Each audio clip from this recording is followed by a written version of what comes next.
ئێمە دوکەوتنی موچە ساڵانێکی زۆرە موچەخۆرانی هەرێمی کوردستان پێوێ ئەناڵێنن بەڵام ئێمە لە ساڵی 2024 لە مانگی دووە کاتێککە بڕارێکی دادگای فیدراڵی دەرچوو حکوومەتی هەردوو حکوومەتی هەرێمی کوردستان و حکوومەتی عێراقی فیدراڵی پابند کردەوەی کە موچەخۆران جیا بکرێتەوە لە پرسە سیاسەکان بەڵام بەمەش مەرجی دانا بۆ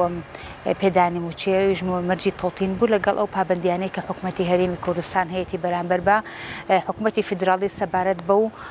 داهاتی ناوخۆ داهاتە نەوتیانەی کە لە بودجێدا باسی کراوە بەڵام بینیمان کرد لە ساڵی ڕابردووە ئێمە موچەیەکمان فەوتا لە ساڵی 2024 موچەی مانگی 12 فەوتا بە حکمی ئەوەی کە هەموو ئەو داهاتە ناوخۆوانی کە حکوومەتی بەغداد داوای کردبوو ئەو بەشەی کە حکوومەتی هەرێمی کوردستان ملزم کرابوو بینەری حکوومەتی هەرێمی کوردستانی ناردبوو وەلا لەم ساڵی شابینی کە لە مانگی پێنجەوە دووبارە حکوومەتی عێراقی لە سەرەتای ساڵە داوای ئەوەی کرد کە حکوومەتی هەرێمی کوردستان میزان ڕاجع هەموو مانگێک بنێرێ لەگەڵ نزیکەی 81 ملیارە لە داهاتی ناوخۆیی لەگەڵ تەوتینکردنی موچەخۆرانان بەڵام ئێمە بینیمان کە حکوومەتی هەرێمی کوردستان جارێک 51 ملیاری نار جارێک 49 ملیاری نار جارێکی 48 ملیاری نار واتە زۆر کەمتر لەو بڕێی کە حکوومەتی عێراقی داوای کردبوو ئەوە بوو لە مانگی پێنج گرفتەکە بە تەواوەتی قوڵ بووە ئێمە تاکو ئێستا کە ئەمڕۆ 21 تاکو ئێستا موچەی مانگی پێنج وەرنەگیراوە و ئەمەش ئاماژەکان بەرەو ئەوە چێکە لەم ساڵدا ینی بەلاری کەم و موچەیەک دوو موچە زیاترمان فەوتە ئەمە هەموو گەرەبتەوە بوو ئەوەی ئێمە زانین بەرامبەر بە کاتێککە ئیتیفاقیەکەکەی و حکوومەتی هەرێمی کوردستان خۆشان لە سەرەتای ئەم ساڵە وتیان کە ئیتیفاقی کراوە موچی هەر دوازەمان کە زامن کراوە بەڵام لەبەر ئەوەی کە حکوومەتی هەرێمی کوردستان پابندیەکانی نەبوو ئێمە لە ڕاستیدا ئەمە پاکانە ناکەین بۆ حکوومەتی فیدراڵ عێراقی فیدراڵ بەڵام بەداخەوە ئێمە مەشهدەکە لە بەرچاومانایە هەردوو وێنەکە ئەبینین بەداخەوە ئەو پابندیانی کە خراپ بۆ سەر حکوومەتی هەرێمی کوردستان چ بە تەوتینکردن بێ یان چ بە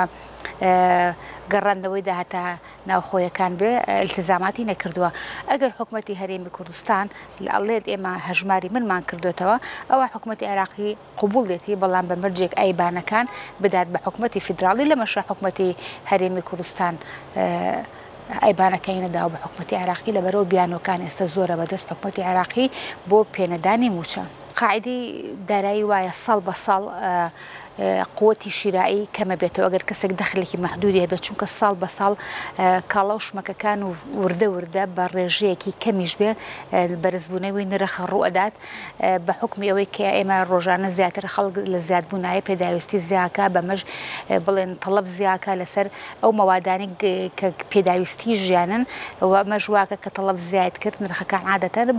بەرزبوونەوە ڕا بەڵام ئێمە لە ماوەی دە ساڵی ڕابردووە بەداخەوە بە حکمی ئەوەی موچەکانمان ئێمە لە کۆی 6 موچە لە 10 ساڵی ڕابردووە 6 موچەمان بە تەواوەتی پێدراوە 48 موچەمان بە لێبڕینەوە پێدراوە 12 موچەمان هەر پێ نەدراوە لەم 10 ساڵی ڕابردووە قوی شیرایی تاکی کورد لە کوردستانە کەم بۆتەوە ئەوە وای کردو کە بڵێن سستی جوڵەی دارایی لەناو بازاڕەکانی هەرێمی کوردستانە دروست بێ ئەم سستی جوڵەی داراییە کارەکاتە سەر سستی ئابووری لەناو هەرێمی کوردستانەوە ئەوای لێ هاتبوو کە ئەچیتە دوکانەکانی سەسەری ئەگەسەری مۆڵکەی لە هەرێمی کوردستانە مۆڵەکان چۆڵێکی زۆریان پێوە دیارەوە نەوعەن مازووربەی زۆری مۆڵەکان چۆڵیان کردەوە فەشەلیان هێناوە و ئەو بازاڕش کە بە بازاڕی شابێ بە ناوبانگە زیاتر کاتێککە دیقەتەی بە تایبەتی لە کاتی ڕۆژی عەرفەیە کە چوین بینیمان کە هاوڵاتیانی عەرەب زۆر زیاتر ئەوان بازاڕگەریانە کرد لە هاوڵاتی کوردەکان بە حکمی ئەوان موچەکانیان لە کاتی خۆیان پێدرێەوە ئەوانشی کە لێرن و بەکە بڵێن کە کارتەکان موشەکانیان ڕمانگانە لە کاتی خۆی وەرەگرن ئەمە وای کردووە کە کاریگەری نەرێنی بخاتە سەر دۆخی ئابووری و دۆخی دارایی هاوڵاتیانی هەرێمی کوردستان ئەگەر دیقەت بە ئێمە لە ماوەی ئەم 10 ساڵەدا یعنی گرنگترین ئەو بڵێن لێکەوتانەی کە هەی بووە حەجمی خێزانەکان لە هەرێمی کوردستانە بە تەواوەتی بچوو بووەوە پرۆسی هاوسەرگیری لە ناو گەنجەکانمانەکەم بۆتەوە بەتاڵێکی زۆر لە ناو گەنجەکانمان هەیە لەشکرێکی دەدەرچووی گەنجمان هەیە کە دەرچوون و زانکۆ پەیمانگەکانیان تەواو کردو دانەمەزراون ئەوانشی کە دامەزراون بەم شێوازە موچەکە وەرەگرن یعنی تۆ لە کاتێکا کە قەیرانی موچەیە تۆ دەوامەکەت بۆ کەمەکرێتەوە لە ڕاستیدا کەمکردنەوەی دەوام یا تەقلیزکردنی دەوام کە باسیەکەم بە هەرێمی کوردستان بەعام باسەکەم ڕاستە لە سلێمانی دەوروبەری دەنگ هەڵبڕینەکەیە بەڵام لە هەولێر و دووهۆکە بە مقابلی ئەو دەنگ هەڵنەبڕینەکە ناتوان دەنگ هەڵبڕن ئەوان دەوامەکە کەمەکرێتەوە. ئایا مرۆڤ ئەگەر لە ماڵی شۆ دابنیشێ پێویستی بە پێداویستی نییە؟ ئایا پێویستی بە خۆراک نییە؟ ئایا پێویستی بە بژێوی ڕۆژانە نییە؟ بە تایبەتی بۆ کەسانێک کە اعتیمادی کولیان لەسەر موچەی و موچە تاکە بژێوی سەرچاوی ژیانیانە لەو موچەیە زیاتر یا لەو وەزیفەیە زیاتر ناتوان هیچ کارێکی ترکەن. لەبەرەوە ئەم دۆخە ئەگەر وا بڕوا قەیرانی قوڵتری لێکەوێتەوە، چونکە ئێمە ئازانی لە کاتی بێکاریە لە کاتی نەبوونی پارەیە تاوانەکان زۆرە بێت و سەرکێشێ بۆ تاوانکاری. ئەگەر هەرێم بەغدا ڕێنەکەون چارەنووسی خەڵکی بێ حکوومەتی هەرێمی کوردستان چارەسەری بۆ بدۆزێتەوە. ئێمە چەندین ساڵ لە نەوتە فرۆشەیە لەو کاتەشەوە کە ڕایگیرەوە حکوومەتی هەرێمی کوردستان هەر بەتەنکرد نەوتی فرۆشە داهاتی ناو خۆمان هەیە. یعنی ناکرێ هەموو جار بەهۆی هەڵەیەکی سیاسیەوە هاوڵاتیان و موچەخۆران باش بن. ئەگەر ئێمە سەر بە عێراقی فدراڵین ئەوە با موچەخۆرانی ئێرەش وەکو موچەخۆرانی بەغداد ناوەڕاست و خواری عێراق موچەکانمان لە کاتی خۆیان وەرگن. ئەگەر ئێمە سەر بە عێراقیشن و قەرارە جابینەوە ئەوە با ئیتر بەغداد نەبێ بە نیعمەت بۆ هەندێک کەس کە لە بەغدادا پلۆپۆستیان هەیە و کە لە